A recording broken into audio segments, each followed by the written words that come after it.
Hello friends, welcome to this video. This one is a dream come true video for me because I spent about $280 to fulfill a dream that used to cost $4,000.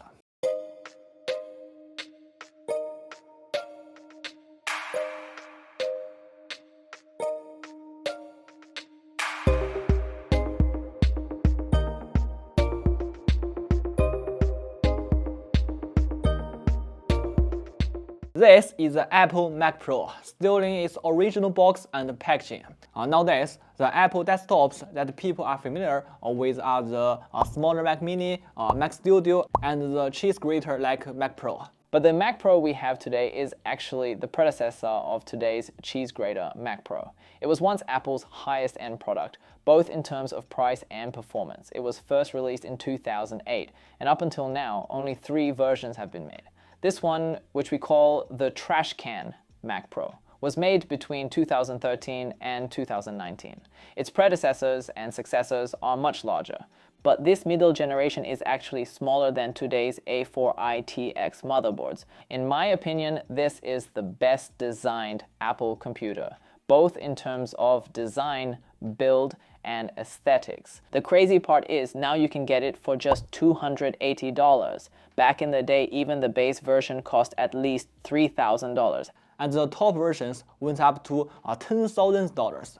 Today, we're going to try upgrading it to the top configuration using the $280 base machine and $85 worth of hardware upgrades. And we can compare it to the entry-level Mac Mini, which now costs only $350 to see which one performs better. After all, this used to be Apple's top configuration. Let's start by looking at the packaging. It's in great condition and the production date is listed as 2017. This Mac Pro was released in 2013, so 2017 is already close to the last batch of products. For this product, 2017 is considered quite new. Looking at the specs, this seems to be a mid-range version with a 6-core E5 processor, 16 gigabytes of RAM, a 256 gigabyte SSD, and dual D500 GPUs. Back then, this Mac Pro could be upgraded unlike today's Apple computers. It supported up to 64 gigabytes of memory with a quad-channel setup. We can buy 3 additional memory sticks to upgrade it. DDR3 ECG memory is very cheap now, and just $5 for a 16 GB stick, so we can easily upgrade it to the highest configuration. Components like the GPU, SSD, and the CPU are also removable and upgradable. However, Apple restricts upgrades to the official Sport configuration. Going beyond those limits would result in no drivers, for those who might not be familiar with the top configuration of older Macs. I recommend an app called Mac Tracker from the Apple App Store. It has detailed information on all Mac computers, even older iMacs, Macs, and even phones. This is really useful for those who like tinkering with second-hand Apple devices. We found the details of our 2013 Mac Pro in the app, and it shows that the CPU came in 4 options, all old Xeon processors. The version we have is the low-end 6-core E51650. But we can upgrade it to the 12-core E52697. Although this was once the top configuration, it would have cost several $1,000s extra at the time. Now, we can buy this top spec CPU for just $18, cheaper than upgrading the memory. This is the advantage of using Intel processors in older Apple devices. Upgrading old equipment is very affordable. The SSD in this Mac Pro is also removable, and while it uses a different slot than modern M2 interfaces, we can use an adapter, which costs just $2. Now, a mainstream 1TB SSD costs around $50 or even $70 for a 2TB SSD. The last component is the graphics card. This Mac Pro has 2 graphics cards. The low-end version has an AMD D300, the mid-range one has a D500, and the high-end one has a D700. While these are removable and replaceable, they are custom built for this small Mac Pro case and are not compatible with regular graphics cards. This is why they're not widely available on the market. The D700 cards alone cost over $400, and buying a Mac Pro with D700 cards costs just over $550, so upgrading them separately is not cost effective. We're going to upgrade everything to the top configuration except the GPU, which will remain the mid-range D500. The total cost should be about $400, and if we sell the removed memory and SSD, we can get about $35 back, bringing the net cost to around $370. Now we already tested the performance of the machine before the upgrade. Let's go ahead and upgrade it and see how much the performance improves. There's a locking button here. If you turn it to the right, you can pull the cover off. Once opened, you can see the inside. It looks very neat and well made. Here's the graphics card, the hard drive, and the memory slots. It has 4 memory slots, and we're going to remove them one by one.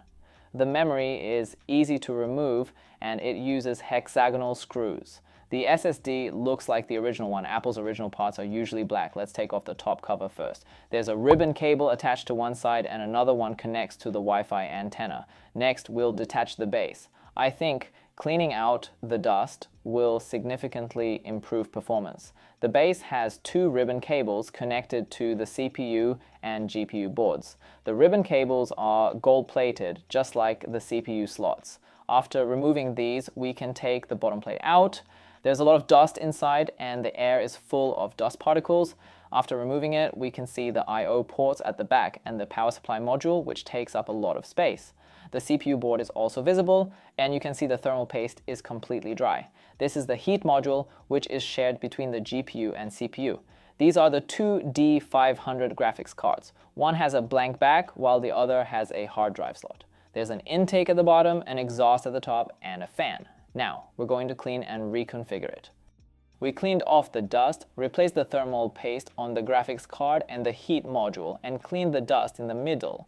Apple designed this with a tamper-proof paper layer.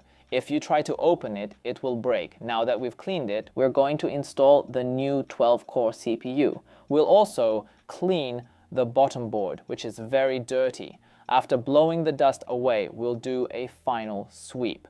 Don't worry about static or damaging components. This isn't an issue. We'll also clean the power supply module, base, and fan.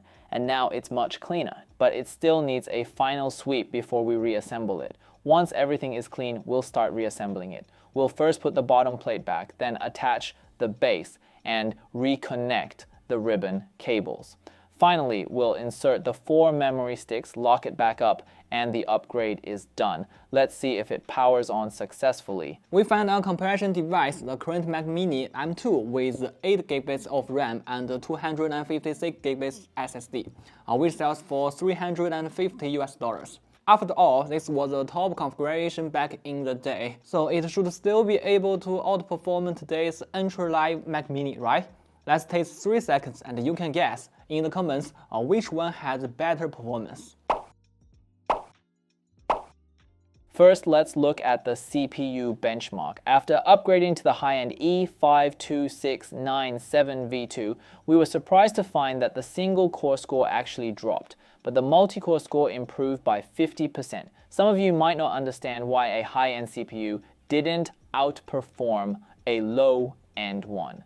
The reason is, when you add more cores to older Xeon processors, their frequency doesn't go up as high. Just like how today's high-end Threadripper CPUs still can't beat a 7800X3D in gaming, the lower clock speed reduces single-core performance. But if we compare the old E5 with the M2 chip in terms of multi-core performance, they're pretty close, which makes sense. But the single-core performance difference is huge. The M2, a consumer-level processor today, outperforms a workstation CPU from back then by more than twice. Look at the chip size. The old Xeon is so big compared to the tiny M2.